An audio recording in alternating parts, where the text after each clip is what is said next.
말씀을 나누겠습니다. 로마서 72번째, 로마서 6장 19절에서 23절까지 말씀입니다. 함께 봉독하시죠. 너희 육신이 연약함으로 내가 사람의 예대로 말하노니 전에 너희가 너희 지체를 부정과 불법에 들여 불법에 이른 것 같이 이제는 너희 지체를 의에게 종으로 들여 거룩함에 이르라. 너희가 죄의 종이 되었을 때에는 의에 대하여 자유하였느니라. 너희가 그때 무슨 열매를 얻었느뇨? 이제는 너희가 그 일을 부끄러워하나니 이는 그 마지막이 사망임이니라. 그러나 이제는 너희가 죄에게서 해방되고 하나님께 종이 되어 거룩함에 이르는 열매를 얻었으니 이 마지막은 영생이라.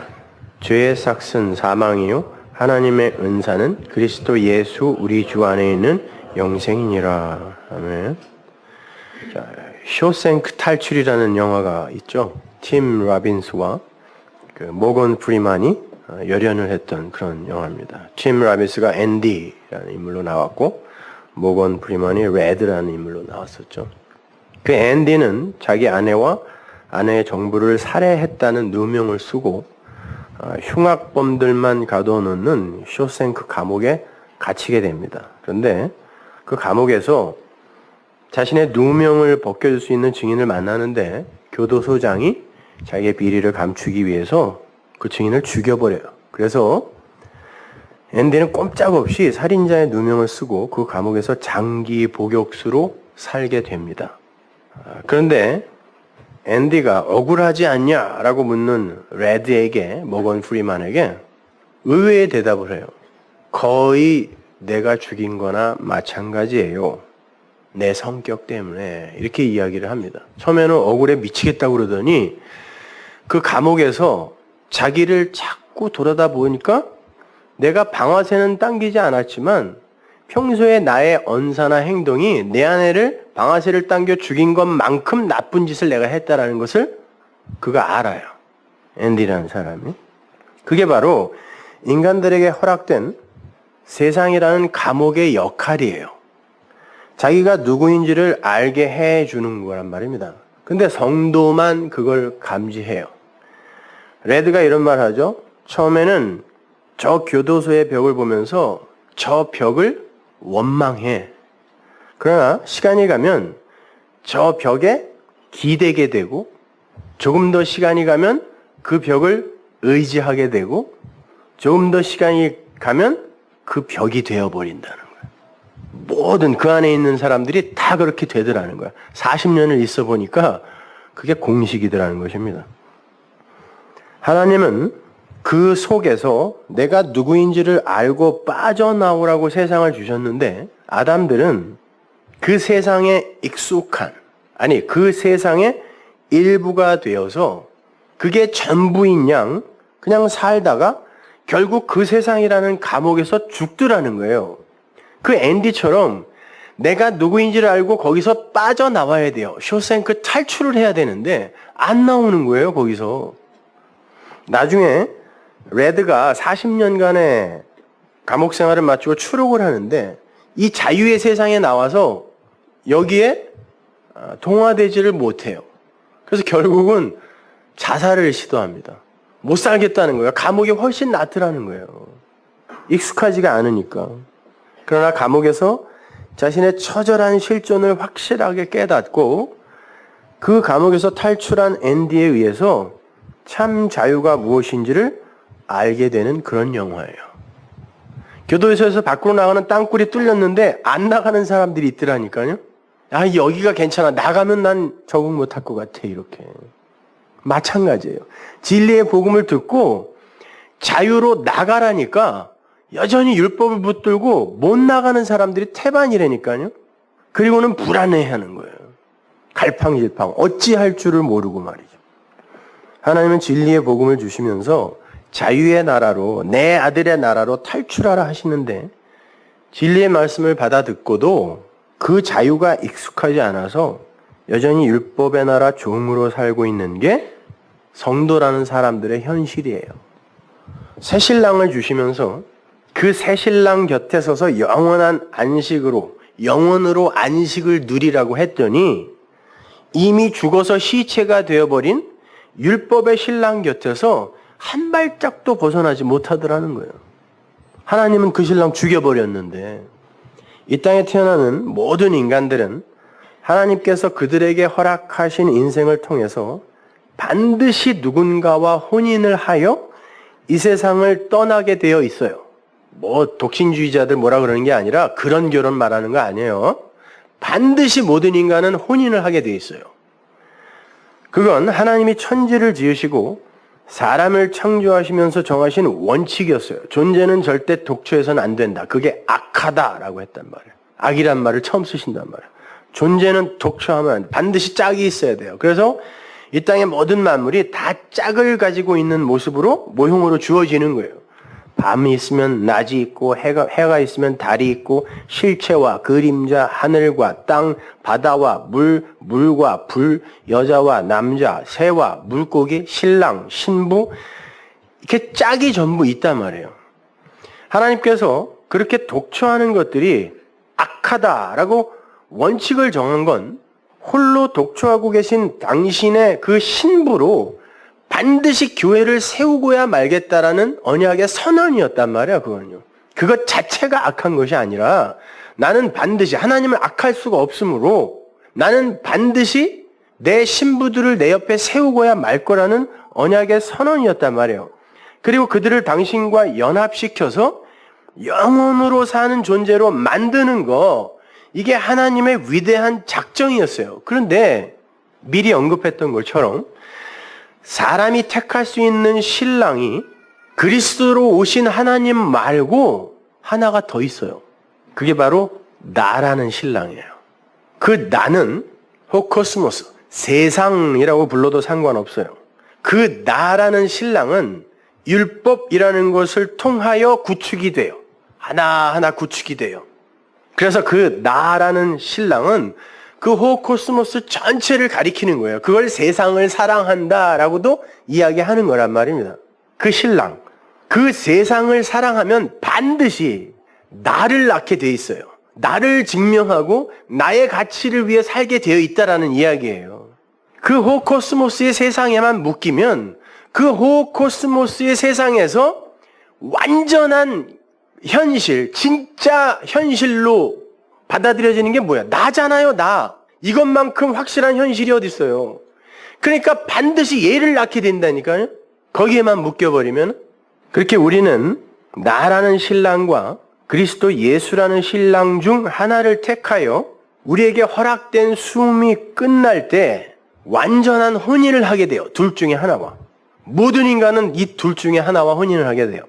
그걸 다른 말로 바꾸면 죄와 의라고도 바꿀 수 있어요. 죄와 혼인하는 자, 의와 혼인하는 자. 그렇게 혼인이 성사되면 그들은 그 혼인의 열매로 반드시 아들을 낳아요. 후손을 낳아요. 그런데 죄와 나와 혼인을 한, 세상과 혼인을 한 이는 나를 아들로 낳고 그리스도와 혼인을 한 이들은 진리만 낳아요. 그리스도를 낳아요. 그리고는 자기가 낳은 아들과 함께 그 아들이 가야 할 곳으로 갑니다. 이게 바로 오늘 본문이 이야기하려고 하는 내용이에요. 너희가 의 옆에 진리의 겉옷을 입고 굳게 서면, 파리스테미, 굳게 서면 이미 서 있는 언약의 기둥, 그 옆에 파라이스테미, 옆에 굳게 서면 너희들은 영생이라는 열매를 얻게 되고 영생이라는 아들을 낳게 되고 죄의 옆에 파리스테미 굳게 서게 되면 사망이라는 열매를 얻게 되니 너희가 서 있는 지점이 어디인지 확인해 보아라 라는 말이에요. 오늘 본문이. 그래서 마지막이 죄의 삭은 사망이요 의의 삭은 영생이다 라고 이야기하는 거예요. 그런 말이거든요. 그게. 그런데 우리의 신랑이 누구인지가 이 현세 동안에는 잘 확인이 안 돼요. 아세요, 여러분은? 여러분 신랑이 누구예요, 지금? 나예요, 그리스도예요. 근데 그걸 확인하는 방법이 있어요. 내가 지금 누구를 낳고 있는가를 확인하면 돼요. 나는 지금 신앙생활을 통하여 나를 증명하고 나를 낳고 있는가? 아니면 나를 빼앗기고 나를 차압당하고 내 안에 진리, 그리스도를 낳고 있는가? 그걸 자기 부인이라고 하잖아요. 이걸 확인하면 돼요. 여러분의 신앙생활을 통하여 하나님, 내가 이렇게 잘하고 있어요. 나 잘했죠? 라는 나를 낳고 있어요. 아니면 하나님, 나는 죄인 중에 괴수예요. 내 안에 가치 있는 거라고는 내 안에 있는 진리, 성령밖에 없네요. 이리로 가고 있냐고요. 뭘 낳고 계시냐고요. 근데 오늘날 시중에서는 전자를 훌륭한 신앙인이라고 그래요. 성경에 보면 하나님과 하나님 백성들의 관계를 신랑과 신부로 자주 표현합니다. 그건 당시 그들이 익숙한 약속으로 만들어 놓은 그런 혼인 풍습을 사용해서 하늘의 언약을 설명하시기 위한 하나님의 시청각 재료였어요. 당시 고대 혼인 풍습은요, 7일간 치러졌습니다. 혼인잔치가. 왜 7일일까요? 모든 건 진리를 설명하고 있어요. 7일간 치러져요. 왜?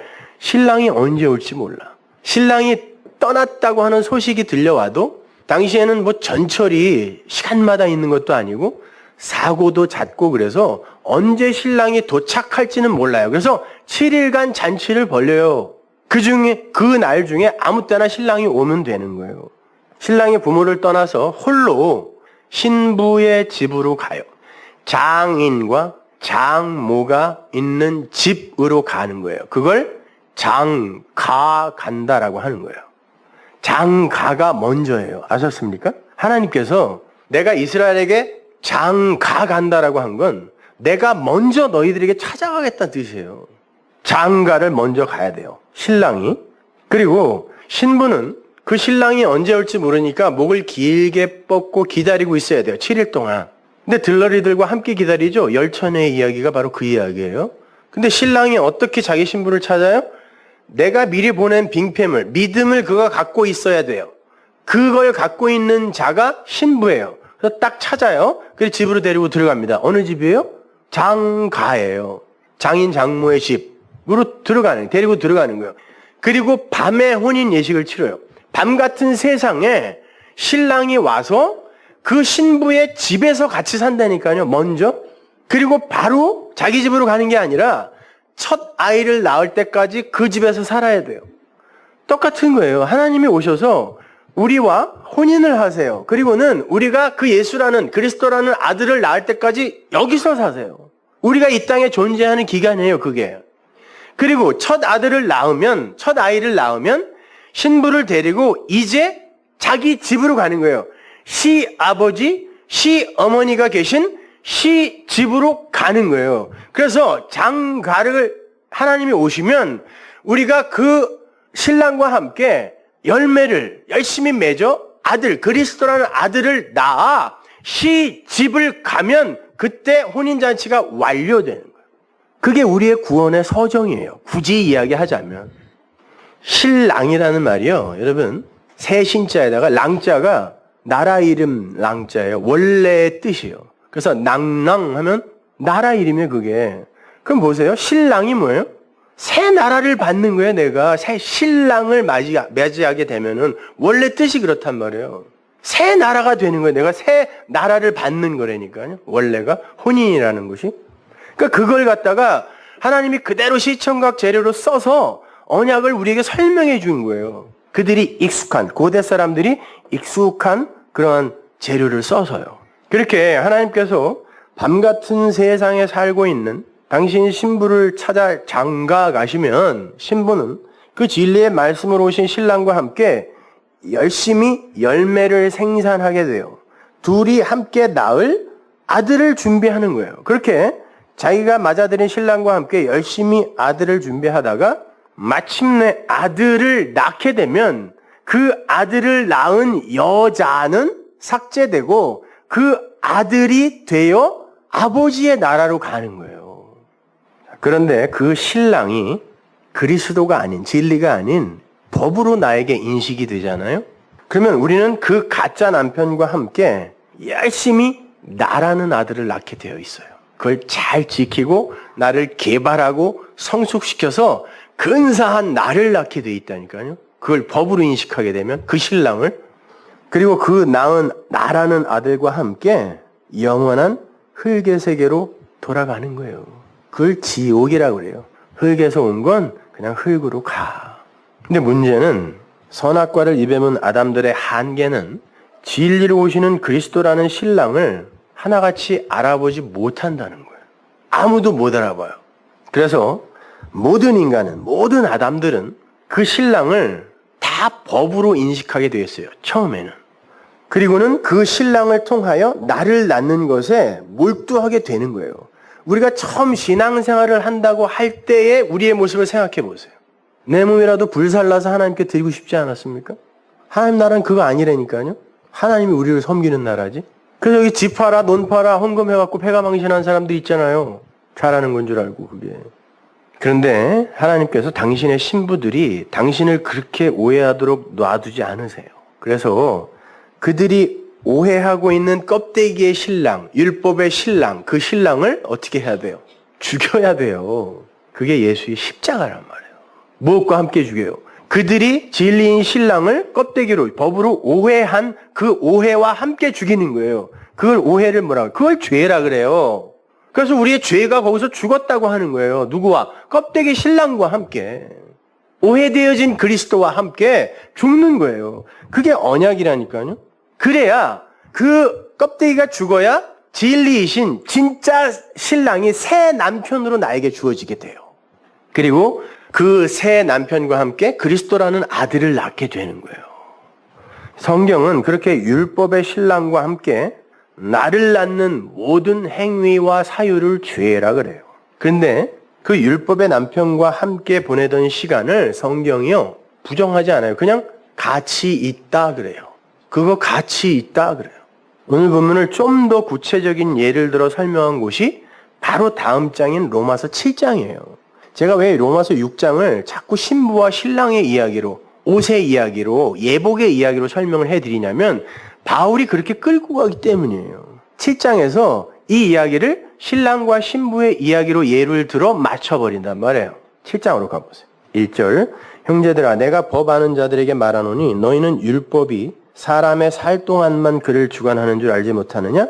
남편 있는 여인이 그 남편 생전에는 법으로 그에게 매인바 되나 만일 그 남편이 죽으면 남편의 법에서 벗어났느니라.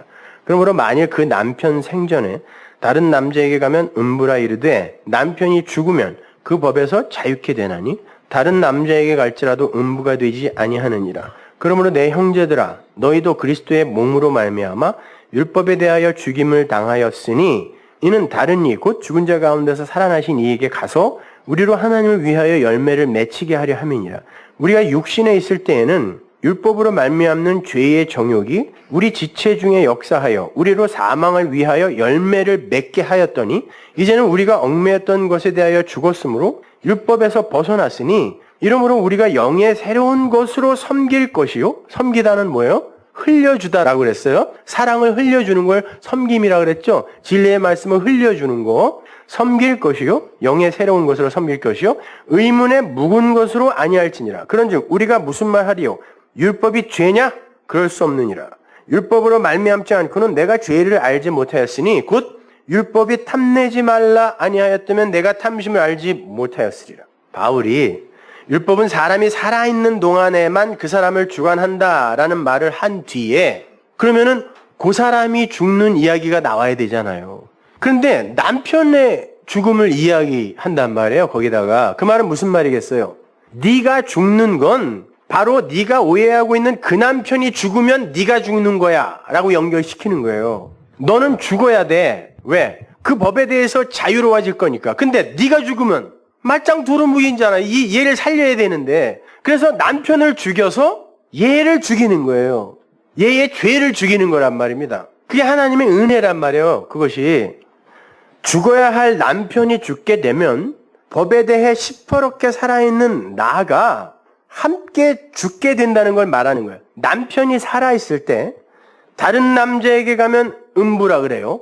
음부죠. 근데 지금 바울이 율법은 나쁜 거다라고 이야기하고 있잖아요. 그 법에서 해방돼야 된다라고 이야기하잖아요. 그러면 야, 그 남편이 아무리 살아있어도 야반 도주를 해서라도 도망가. 이래야 맞지 않아요? 못 가게 한단 말이에요. 왜 그러죠?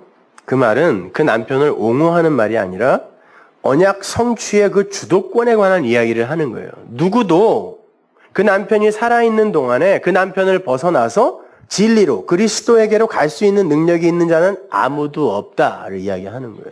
아무도 없다. 그래서 그 남편을 죽이는 방식으로 그 신부를 구출해내는 것이 창세전 언약이란 말이에요. 아무튼 그렇게 해서 율법의 남편이 언약의 기둥에서 죽었어요. 이시테미. 언약의 기둥에서 죽었습니다.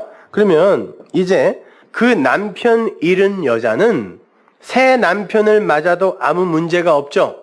자, 우리가 모형으로 율법으로 바라본 예수가 그래서 아무도 안 따랐잖아요.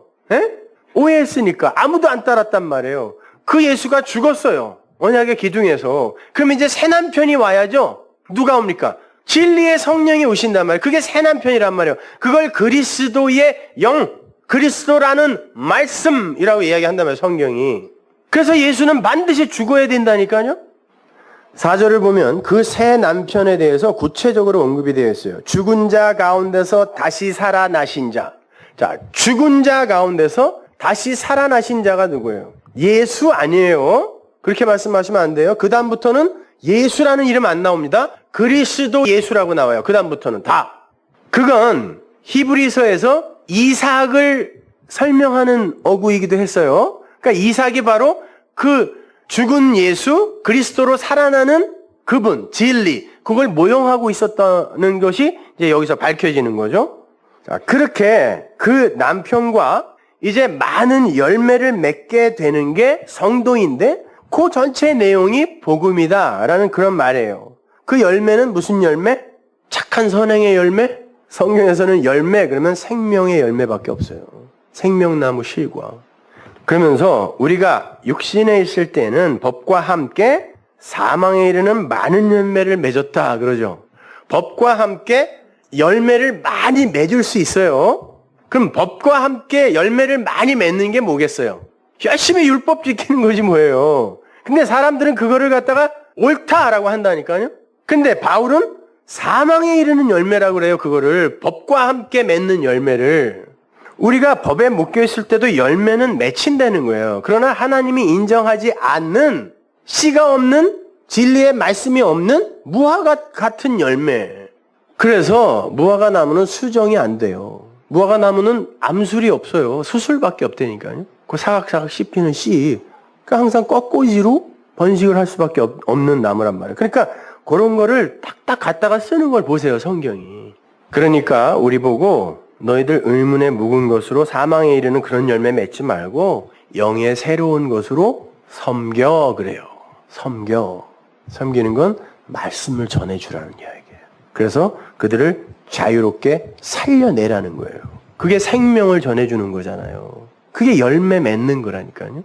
내가 아는 진리를 누구에게 전해줬더니 막 살아나 사람이. 하나님은 그걸 네가 살렸다 그런다니까요. 하나님이 하시는 거예요 다. 근데 창세전에 하나님이 택한 하나님의 백성들, 눈과 귀가 뚫린 사람들이 그걸 듣고 살아난다 말입니다. 그거 해 그러는 거예요. 그거 해.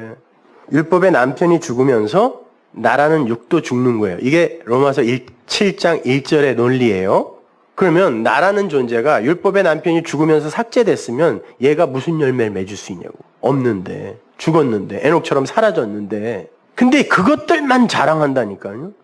성숙한 목사님, 착한 장로님, 훌륭한 권사님, 이것만 보고 앉아있는 거예요. 없는 건데 하나님은 그거 안 본다는데. 자, 우리는 그렇게 새로운 남편 안에서 새 곳으로 살아난 그리스도인으로서의 새로운 영의 말을 전해주고 그 새로운 존재로 사는 그냥 그렇게 살면 돼요. 그리고 가이사의 것은 가이사에게 열심히 주세요. 세상이 요구하는 도덕과 윤리 잘 지켜주시라니까? 왜 그걸 안 해갖고 저를 욕을 먹이냐고요? 내가 그거 하지 말랬다고. 아니, 가이사의 것은 주라니까요. 왜 안 줘요, 그걸? 그러나 하나님의 것을 준비하고 그거 하란 말이에요. 저는 하나님의 것을 드리는 거예요. 여러분에게 가이사의 것을 어떻게 하면 잘 줄 수 있는가? 이거를 가르치는 게 설교자가 아니라니까요? 근데 그런 어플리케이션 적용만을 요구하는 그런 사람들이 있단 말이에요. 그건 세상 무슨 좋은 강연회 같은 데 가면은 다 배울 수 있는 것들 아닙니까? 그거. 두 주먹 불 끈지게 하는 거. 바울은 거기까지 설명을 한 후에 거기에 이르도록 나를 이끌어준 율법이 그럼 죄냐? 이렇게 물어봐요. 수사학적 질문이죠. 아니다를 이야기하는 거예요. 고건법이죠, 이거. 그게 죄냐? 여태까지 거기에 묶여있으면 안 된다고 그래놓고 그게 죄냐? 그래요. 왜? 너에게 의가 뭔지를 깨닫게 해주기 위해 하나님이 허락한 게 그거라면 그게 죄냐? 그럼 무슨 말이에요? 여태 그게 죄라 그래놓고 그게 죄냐? 그러면 죄는 없다는 얘기죠? 아니 3단론법만 알아도 이해되는 거 아니에요, 이거는. 앞뒤 다 끊어버리고 또 요 얘기만 갖고 나가서 사람들에게 이야기하지 마세요. 바울이 그러잖아요. 여태 그게 죄야? 거기에 묶이면 죽어? 그러더니 그게 죄냐? 그럼 뭐가 죄냐? 이렇게 물어봐야 되잖아, 우리가. 그럼 여태 네가 죄라 그래놓고 그게 죄냐라고 물어보면 그럼 뭐가 죄냐? 물어봐야 될 거 아니에요. 바울이 계속해서 그걸 설명해요. 여러분, 그렇게 의가 뭔지, 선이 뭔지, 진리가 뭔지를 설명하기 위해 우리에게 주어진 게 호코스모스의 세상이라면 그 율법, 호코스모스의 세상과 진리가 결국은 나에게 뭐가 돼요? 그 죄라는 것, 악이라는 것과 그 진리, 선이라는 것이 하나로 이 진리 안에서 나에게 이해되어졌어요. 그래서 이제는 이걸 정죄하지 않을 수도 있고 이걸 어떻게 추구해야 되는가 고민하지 않을 수도 있게 되었어요. 좌로나 우로나 치우치지 않는 그런 이제 한 마음을 가진 자가 됐다니까요. 씨가 길에 떨어져야 되는데 길가에 떨어지는 걸 죄라 그러잖아요. 그죠? 이것도 말이 안 되는 거죠. 씨가 길에 떨어지면 어떡하냐고. 밭에 떨어져야지. 근데 성경은 그렇게 이야기한다니까요. 길인 예수에게 떨어져야지. 길가에 양쪽으로 떨어져 버리면 이게 선악이란 말이에요. 그러면 그게 죄다라고 이야기하는 거거든요. 그러면 치우침이 없이 하나로 그걸 받아들일 수 있게 되면 모노게네스, 독생자, 아들이 되는 거예요. 그게요. 모노, 스테레오 모노 알잖아요. 모노게네스, 한 마음을 가진 자, 하나를 가진 자, 좌로나 우로나 치우쳐서 뭘 선택할까 이거 안 해도 되는 자, 그 사람을 성도라 그래요. 이 내용이 출애굽기에 그대로 나옵니다. 출애굽기 4장 20절. 너는 바로에게 이르기를 여호와의 말씀에 이스라엘은 내 아들 내 장자라. 내가 네게 이르기를 내 아들을 놓아서 나를 섬기게 하라 하여도 네가 놓기를 거절하니 내가 네 아들 네 장자를 죽이리라 하셨다 하라 하시니라. 여호와께서 길의 숙소에서 모세를 만나사 그를 죽이려 하시는지라. 십보라가 차도를 취하여 그 아들의 양피를 베어 모세의 발 앞에 던지며 가로되 당신은 참으로 내게 피난편이로다 하니 여호와께서 모세를 놓으시니라. 그때 십보라가 피난편이라 함은 할례를 인함이었더라. 하나님께서 당신 백성을 건지러 애굽으로 들어갈 모세에게 나타나셔서 모세를 죽이려고 하는 그런 에피소드예요. 근데 이 에피소드가 어디에 붙어 있는가 하면 보시다시피 애굽 왕 바로에게 전하는 경고의 메시지에 붙어 있어요. 그걸 설명하는 이야기란 말이에요, 이게. 그 경고의 내용을 잘 보시면 하나님께서 당신 백성들을 이스라엘이라고 부르죠. 그리고 내 아들이라 그래요. 장자라 그래요. 벌써. 근데 이때는 이스라엘이 아직 12지파로 나뉘지도 않았을 때입니다.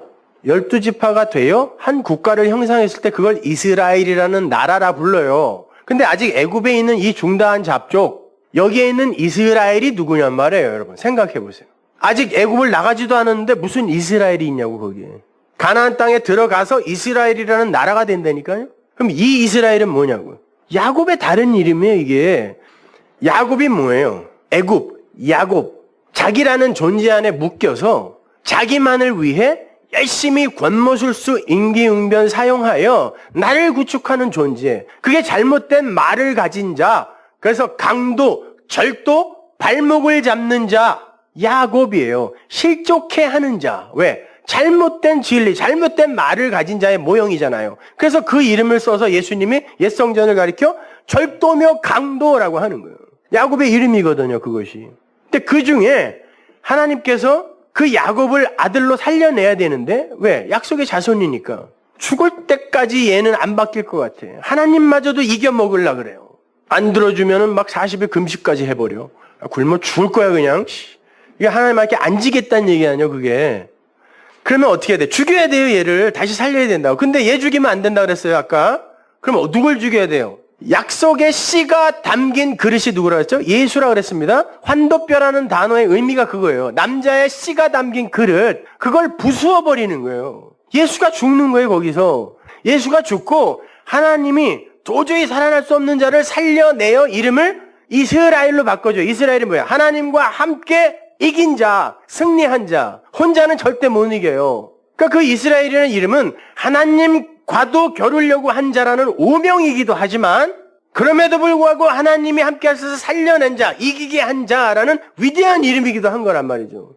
하나님이 애굽이라는, 그러니까 이스라엘이 70명이 거기 들어가서 70이라는 숫자 자체도 상징적인 숫자라면 딱 70명이 아니라 왜냐면 7 곱하기 10이란 말입니다. 70이 들어가서 이스라엘로 나오는 거예요. 이제 이스라엘로 나와야 되는데 그 중다한 잡족 중에 그들은 430년을 거기서 살았어요. 그러면 그냥 애굽이에요. 다 애굽이란 말이에요. 그게 애굽 중에 중다한 잡족 중에 하나님의 말씀을 알아듣고 나가 했더니 나가는 이들이 있더라는 것입니다. 거기서 그들을 이스라엘이라고 부르는 거예요. 내 아들이라는 거예요. 내 아들. 근데 전부 애굽이에요. 그 애굽의 대표가 누구? 바로 모형이란 말이에요. 그 바로가 야 아들을 낳아야지. 내 아들 줘. 내 아들. 하나님이 그러는 거예요. 내 아들 줘. 근데 애굽이 야곱이 그거 줘요? 못 줘요. 못 줘요. 그게 내 생명인데 어떻게 줘요? 내 아들 줘. 내 장자 내놔 그런단 말이에요. 안 줘?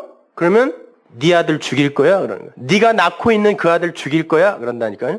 그래서 나는 내 아들 찾을 거야 라는 얘기. 지금 제가 앞에서 설명해드린 이야기가 이 이야기란 말이에요. 내 아들 줘. 애굽에서 율법에 갇혀있는 거기에서 열심히 옛 성전, 옛 예루살렘, 그거 옛 거룩한 성 이거 만들고 있는 출애굽기 1장이에요. 그게 그 내 아들 줘. 안 줘요? 그러면 네가 지금 낳고 있는 그거 내가 죽여서 내 아들 찾을 거야? 이게 바로에게 한 경고란 말이에요. 그러면 모세가 지금 그걸 하러 들어가야 될 거 아닙니까? 그러니까 그걸 하러 들어가는 모세에게 지금 그걸 그대로 경험하게 해주는 거예요. 모세는 첫 번째 남편이에요. 율법의 모형이니까 오해되어진 남편, 죽어야 하는 남편. 근데 얘를 죽이면 안 되잖아요. 그럼 뭘 죽여야 돼요? 그가 낳고 있는 그걸 죽여야 된다니까요. 그래서 아들을 할례하는 거예요. 할례는 쪼개다 죽이는 거예요. 그거는요. 생식기를 잘라버리다라는 건 생명의 그 근원을 막아버리는 거예요. 죽이는 거예요. 아들이 죽어요. 아들을 죽여서 죽어야 할 그자를 새 남편으로 만들어버리는 거예요. 그리고는 새 아들을 낳게 만드는 그게 출애굽이야를 설명해주고 지금 애굽으로 들여보내는 거란 말입니다. 그래서 새 남편 이야기가 나오는 거예요. 그게 그리스도라니까요. 말씀이에요. 그것이 진리의 말씀. 보세요. 하나님께서 아브라함에게 내가 약속의 씨, 약속의 자손을 주마 그랬어요. 너를 그렇게 만들겠다는 뜻이었어요. 근데 아브라함은 그의 수준에서 이해할 수 있는 게 뭐였냐면 나한테 자식을 주실라나? 그럼 하나님은 그 수준에서 말을 해줘야 돼요. 그래서 이삭을 줘요. 그러면 그 이삭을 통하여 하나님이 말씀하시고자 하는 그 진리가 뭔지를 알았으면 이 이삭은 어떻게 해야 돼요? 삭제돼야 되는 게 얘가 끝까지 가치로 존재하면 안 되는 거예요. 교회의 그 모형인 믿음의 조상 아브라함에게 있어서. 그래서 하나님이 죽이라고 그러는 거예요. 가서 죽여. 이제 알았지? 죽여. 거기서 또 한 번 모형을 설명해 주는 거죠. 그 아이가 죽었다가 산 자의 모형이고 그것을 통하여 죽어야 할 아브라함, 구원받을 교회가 진짜 신부로 서는 모형을 거기서 한번 또 보여주는 거란 말입니다. 그래서 죽지 않았는데도 불구하고 그가 죽었다 살았다 그래요. 예수 그리스도의 모형이라는 거예요. 모세 마찬가지예요. 그리스도의 모형이라니까요. 죽어야 하는데 안 죽어요. 그리고는 그가 낳은 것이 죽고 아들이 죽고 아브라함이 낳은 아들 이삭 그가 죽고 아브라함이 사는 거예요. 마찬가지예요. 모세가 아들이 죽음으로 말미암아 새로운 남편, 피남편으로 오는 거란 말입니다. 진리의 말씀이에요. 그것이 그리스도의 영. 그렇게 하나님은 우리가 율법과 혼인하여 낳고 있는 나라는 아들을 반드시 죽이셔야 돼요. 그러기 위해서는 율법이라는 남편이 먼저 죽어야 돼요. 이게 로마서 7장이라고 그랬습니다. 그래서 예수가 죽는 거예요. 그리고 진리라는 새 남편이 우리에게 찾아와서 나를 진리로 빨아들여 함몰시켜서 그리스도인이라는 아들로 만들어내는 거예요. 그 이야기가 피남편 이야기예요. 자, 이렇게 그 이스라엘은 남편의 오해되어진 남편, 율법의 죽음으로 말미암아 그가 낳고 있는 그 자신이 죽게 되는 것이고 새로운 남편을 맞아 새로운 아들, 진리라는 그리스도라는 아들 영생이라는 열매를 낳게 되는 겁니다. 근데 그 이스라엘이 나중에 이름이 뭘로 바뀌어요? 유다로 바뀌어요. 그렇죠? 그 유다가 또 한 번 이걸 설명해 줘요. 자, 유다가 예수님을 팔아먹습니다. 죽이는 거예요. 그러면 원칙, 공식이 어떻게 돼요? 그 아들이 죽으면 그 아들을 죽음에 넣은 그자가 그 아들의 죽음으로 살아나야 돼요. 왜 가롯 유다를 나쁘다고 하냐면 아들이 죽었어요. 가인 마찬가지예요. 죽어야 할 아벨이 죽었습니다. 그러면 나는 이렇게 살인자인데 이 형제의 죽음으로 말미암아 내가 살아나는 거구나라고 그 죽음을 찬송하는 거예요. 근데 가인 뭐라 그랬어요? 내 죄가 중하여 그래요. 무슨 위대한 박애주의자 하나 나신 거죠. 율법주의가 그래요. 내 죄가 중하여. 유다 보세요. 아들이 죽었으면 옛 남편이 죽었으면 새 남편을 맞아 아들을 낳아야 돼요. 생명을 낳아야 돼요. 살아야 돼요. 예수가 죽었으니 내가 살아야 된단 말이에요. 근데 예수가 죽자 내 죄가 중하여. 나 같은 놈은 죽어야 돼. 그러고 죽더라는 거야. 이걸 율법주의라 그래요. 이스라엘아, 유다야, 복음이 뭔지 제발 좀 알아먹어라를 계속 설명해 주는 거예요. 왜 죽어? 그가 죽었으면 네가 이제 살아야지. 왜 네가 죽어? 왜 여전히 네 죄를 네가 책임져? 그가 죽었잖아. 그래, 너 같은 인간 때문에 죽었잖아. 모든 인간이 다 그렇게 예수 팔아먹는단다. 왜? 그게 피조물의 한계니까. 진리를 어떻게 알아보니? 그러면 그가 니들이 오해한 죄가 되어서 죽었다면 니들이 이제 살아야지. 왜 여전히 죄책감에 시달리고 앉아있는 거냐? 내 신부들아 제발 좀 알아먹어라 이야기하는 거예요. 그래서 성경에 보면 니들이 니들 자신을 용서해, 네 형제를 용서해 이런 말이 나오는 거야. 안 그러면 나 니들 용서 안 해? 이렇게 오해가 될 만한 이야기들을 계속 반복하여 하시는 거예요. 내가 내 형제 용서 안 하면 하나님이 나 용서 안 해? 그러니까 내가 속으로는 저거 죽이고 싶지만 참아야지. 이거 하라는 게 아니에요. 그게 뭐가 용서예요? 1만 달란트 빚진 자가 주인에게 탕감을 받아요. 1만 달란트는 당시에 이스라엘이 로마에게 1년 동안 바치던 조공이 800달란트였으니까 개인이 1만 달란트의 빚을 진다는 게 가능해요? 불가능. 그건 못 갚는 돈의 그냥 하나의 상징이에요. 한 나라가 1년 동안 바치는 조공이 800이었는데 1만이 뭐냐고요. 근데 주인이 아무튼 비유니까 탕감해줬어요. 용서해줬어요. 살려줬다니까요. 근데 쉰둘레오, 동관, 자기와 똑같은 종이란 뜻이에요. 쉰둘레오. 동관 하나가 지나가는데 자기한테 100데나리온, 그러니까 2,000원 빚진 거예요. 수조원을 지금 탕감받고 나왔는데 2,000원 빚진 애가 지나가네? 근데 걔를 탕감을 못 해줘요, 이 사람이. 그래 놓고 감옥에 가둬버린다니까요. 이게 무슨 얘기겠어요? 여러분, 우리가 진짜 용서가 뭔지를 안다면, 그리고 내가 어떤 지경에서 그 용서를 받은 자인지를 안다면, 내가 어떤 죄를 봤어요. 내 형제의 실수를 봤어요. 그러면 어떻게 반응이 먼저 나와야 돼요? 그래, 나는 너보다 더 더러운 죄인 중에 괴수였어. 근데 하나님이 진리의 말씀을 나에게 두어서 세상에 나가 용서받았다라는 그 사실을 알게 해주셨단다? 야, 걱정하지 마. 내가 너에게 그 용서받을 수 있는 진리의 말씀을 전해줄게. 나에게 치료약이 있어. 야, 걱정하지 마. 라고 반응이 먼저 나와야지. 내가 진짜 용서받은 사람이라면, 야, 걱정하지 마. 난 너보다 더 했어. 근데 내가 용서받았다? 탕감받았어. 그러니까 너도 이걸 깨달으면, 그 주인이 누군지를 알면은 너도 그거 탕감받을 수 있어. 용서받을 수 있어. 라고 그에게 전해주려고 할 거 아니에요. 근데 내 안에 그게 없으면 어떻게 돼요? 돌이라도 던져서 저거와 나는 아무 관계 없다라는 걸 자꾸 증명해야 돼요. 그래서 그렇게들 욕하는 거예요. 누가 잘못 하나 살짝 하잖아요. 인터넷에다가 수만 개 댓글 올리면서 지랄들 떠는 게 용서받은 경험이 없어서 그래요. 아니 그렇잖아요. 죽을 병 걸려서 왔어요, 누가. 근데 내가 금방 어떤 약을 먹고 낫다고요. 그리고 내 안에 그게 있어요. 그러면 그 사람이 왔을 때 너는 어떻게 뭘 했길래 그런 병이 걸렸니? 라는 반응보다는 야, 여기 있어. 이거 먼저 주려고 할 거 아니에요. 나는 죄인 중에 괴수에서 1만 달란트에서 용서받았는데 그까지 100데나리온 이거 반 알만 먹어도 돼. 라고 나올 거 아닙니까? 그런데 100데나리온 빚진 자를 감옥에다가 가뒀다는 건 뭐예요?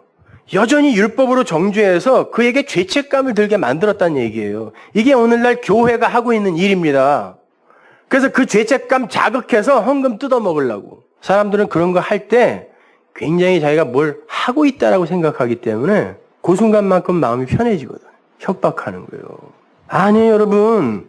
아니, 하나님이 나라는 존재를 삭제했다니까요. 언약의 기둥에서. 그런데 내가 지어놓은 그 죄, 앞으로 지을 죄, 그 죄라는 것도 우리가 생각하는 그런 죄도 아니지만 그게 하나님에게 무슨 의미가 있냐고. 내 존재가 하나님에게 없어지고 그리스도라는 옷만 보이는데 그러면 그걸 얘기를 해줘야 될 거 아니에요. 그 죄를 진 사람에게. 아주 죽이려고 작정들을 하두구만요. 그냥 누가 조금이라도 잘못하면 그거 또 어떻게 죽이려고 이 마귀 새끼들이 말이에요. 지들은 더 들어오면서. 그러니 용서는 무슨 용서냐고. 용서 받은 적이 있어야지. 가둬버리는 거예요. 그랬더니 주인이 뭐라 그래요? 오, 네가 내가 너에게 해준 용서가 뭔지를 이해를 못하는구나. 그러면 너 일로 와봐. 1만 달란트 다 갚어. 너 그거 다 갚을 때까지는 못 나온다 하고 그를 감옥에 넣어요. 그러면 개인이 1만 달란트를 감옥에서 어떻게 갚아요? 너 죽으라는 거예요. 그놈이 사망에 들어갈 자다라고 이야기하는 거예요. 근데 우리가 전부 그 일을 하고 있다니까요. 전부. 그러니 예수 믿는 놈이 어디 있냐고, 이 세상에 지금. 하나님의 은혜가 아니면 누가 예수를 믿겠냐고요.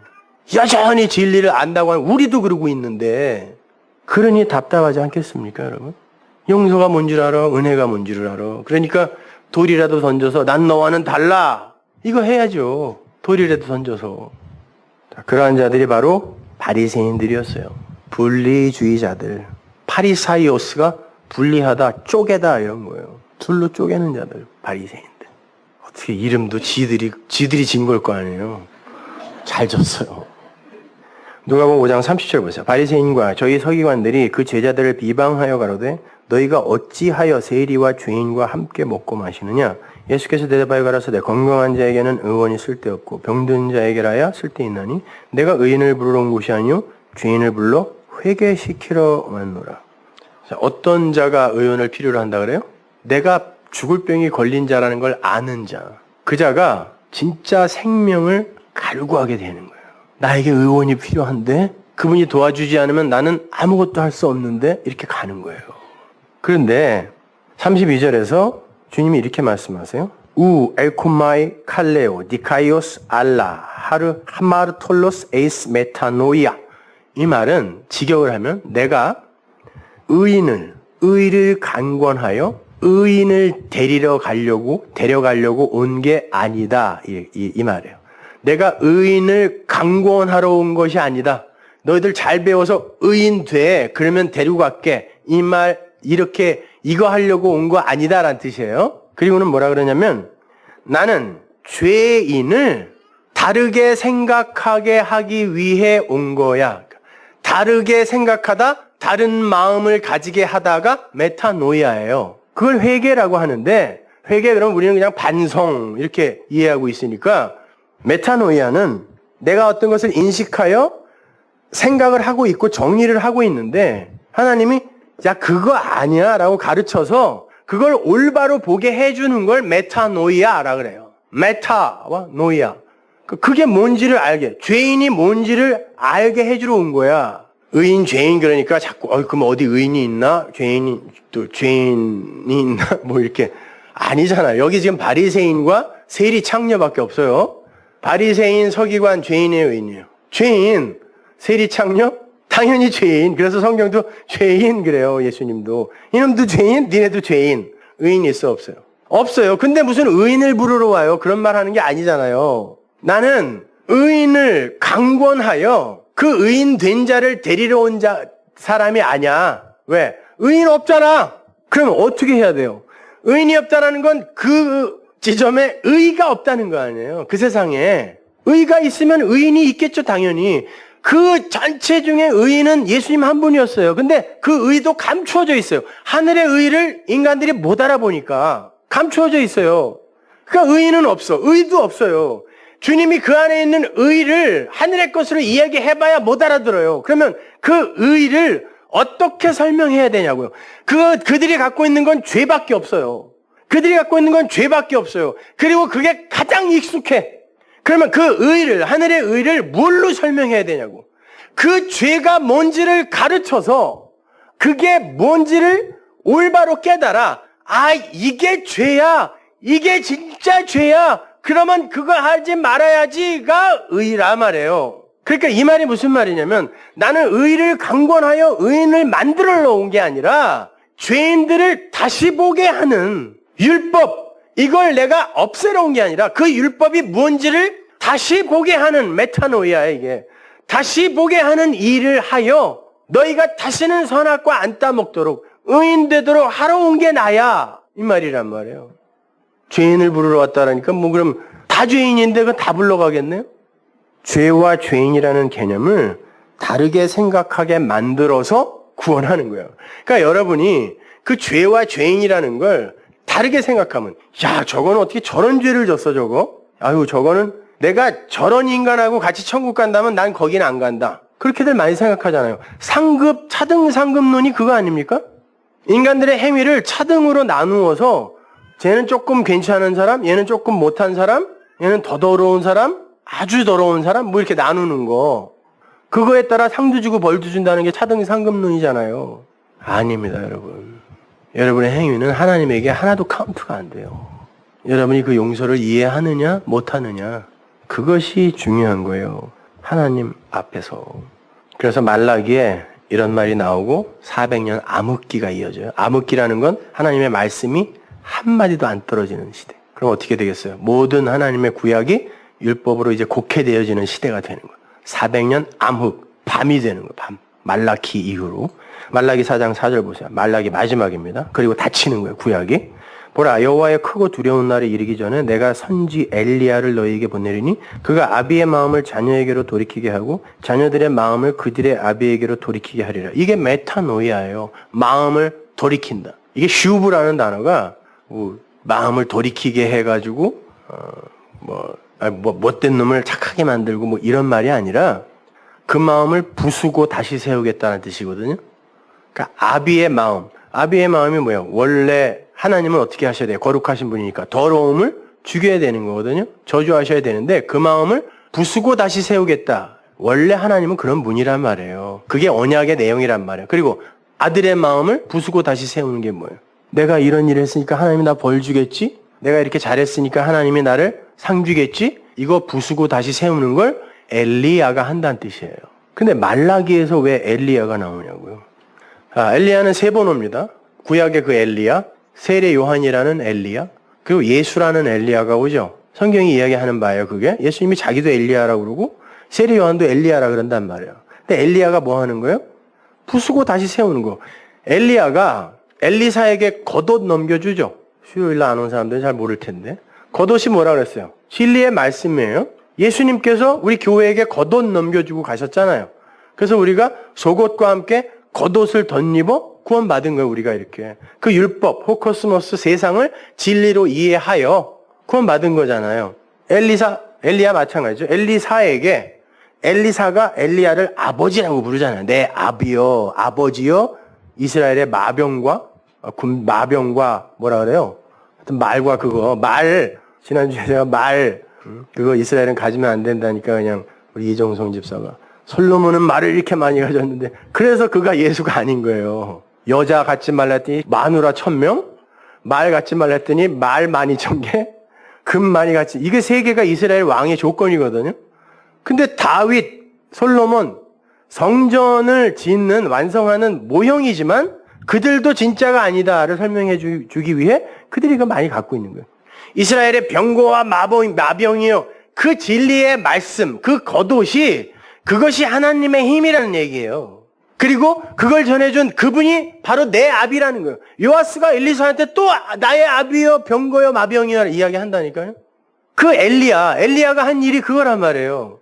돌이키는 거예요. 아비의 마음을 돌이키고 아들의 마음을 돌이켜서 진리의 말씀을 주는 거예요. 세례 요한이 와서 뭐라 그랬어요? 회개하라. 메타노이아. 마음 바꿔. 예수님 뭐라 그래요? 회개하라. 마음 바꿔. 근데 아무 설명도 안 해주고 갔어요. 뭘 어떻게 바꾸라는 거야? 그거 안 바꾸면 죽어까지만 얘기했단 말이에요. 제자들을 보내서도 그 얘기만 전했어요. 근데 뭐 어떻게 바꾸라는 거예요? 안 가르쳐줘요.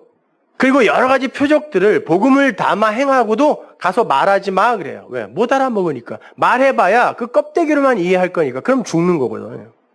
그건 진리의 성령이 오셔서 뚫고 들어와 나에게 강권하여 주시는 것이기 때문에, 선물로 주시는 것이기 때문에 그러는 거란 말입니다. 마음을 돌이키는 거예요. 400년 암흑기 동안에 율법주의가 완전히 자리를 잡았어요. 꽉 채웠어요. 말씀이 떨어지지 않았기 때문에. 무려 400년 동안. 어둠이에요, 이제 다. 거기에 빛이 오는 거예요. 빛이 뭐예요? 성경이 빛을 뭐라 그러죠? 어두움을 드러내는 거라 그러죠. 어두움을 나타내는 게 빛입니다. 그러면 어두움을 드러내어 나타내는 게 빛이라면 빛이 뭐예요? 어두움이라니까. 예수님이 빛으로 오셨어요. 빛으로 오셔서 율법 아래에 그분이 율법으로 오셔요. 그래서 빛을 세상에 비추어 그들의 더러움을 확 폭로시켜내는데 이 빛이 율법이 되어 죽는다니까요. 그러면 보세요. 어두움을 드러내기 위해 존재하는 게 빛이고 그 내용이 원래 하나라면 뭘 보고 이렇게 우리가 파르르 떨어야 되냐고. 자, 구약에서 너네들 안식일날 일하지 마. 일하면 다 죽여. 돌로 때려 죽일 거야 그랬어요. 근데 신약에 와서 예수님이 아버지가 일하시니 나도 일한다 그랬어요. 그 말은 뭐예요? 내 제자들아 너희들도 일해야 돼 그랬어요. 근데 무슨 일? 아버지의 일이에요. 그러면 이걸 깨달은 이는 구약의 안식일날 일하지 마라는 그 계명을 가지고 어떻게 이해를 하게 되겠습니까? 아, 안식일에는 네 일 하지 마. 율법 지켜 열매 맺겠다고 하는 네 일 하지 마. 그리고 아버지의 일을 해로 알아들을 거 아니에요. 근데 아버지의 일이 뭐예요? 내 새끼들 진리로 신부 만들어 내 옆에 세우는 거. 그 일 해. 그래서 이 안식일에 정신이 흐르는 주일에 우리는 말씀을 흘리고 받고 하는 거란 말이에요. 그러면 안식일날 일하지 마. 안식일날 일해. 이 둘이 뭐예요? 결국 하나란 말입니다. 그러면 안식일날 일하지 마라고 한 그 계명을 계명으로만 받으면 그날 일한 사람 돌려쳐서 죽이게 되어 있어요. 그 일을 한 게 바리새인이라니까요. 근데 오늘날 성경을 그렇게 율법으로만 보면 그걸 전부 명령으로 받게 된단 말입니다. 그리고는 넌 왜 아직 이 수준에 못 올라와? 라고 바리새인과 똑같은 신앙생활들을 한다고. 그걸 무슨 기독교라 그래요. 다른 종교도 똑같이 하잖아요, 여러분. 그러니까 여러분이 빨리 그 선악의 감옥에서 빠져나와야 돼요. 안 그러면 자기도 용서 못하고 형제는 더더욱 용서 못해요. 뭘 알아야 용서를 하지. 용서라는 치료약이 내 안에 있어야 주지. 요한일서 2장 7절 보세요. 사랑하는 자들아, 내가 새 계명을 너희에게 쓰는 것이 아니라 너희가 처음부터 가진 옛 계명이니 이 옛 계명은 너희의 들은 바 말씀이거니와 다시 내가 너희에게 새 계명을 쓰노니 저에게와 저희에게도 너희에게도 참된 것이라. 진리라는 말이에요. 이는 어두움이 지나가고 참 빛이 벌써 비춤이니라. 빛 가운데 있다 하며 그 형제를 미워하는 자는, 용서하지 못하는 자는 지금까지 어두운 가운데 있는 자요. 그의 형제를 사랑하는 자는 빛 가운데 거하여 자기 속에 거리낌이 없으나 사랑하는 자는 용서하는 자예요. 그의 형제를 미워하는 자는 어두운 가운데 있고 또 어두운 가운데 행하며 갈 곳을 알지 못하나니 이는 어두움이 그의 눈을 멀게 하였음이니라. 자녀들아, 내가 너희에게 쓰는 것은 너희 죄가 그의 이름으로 말미암아 사함을 얻음이요.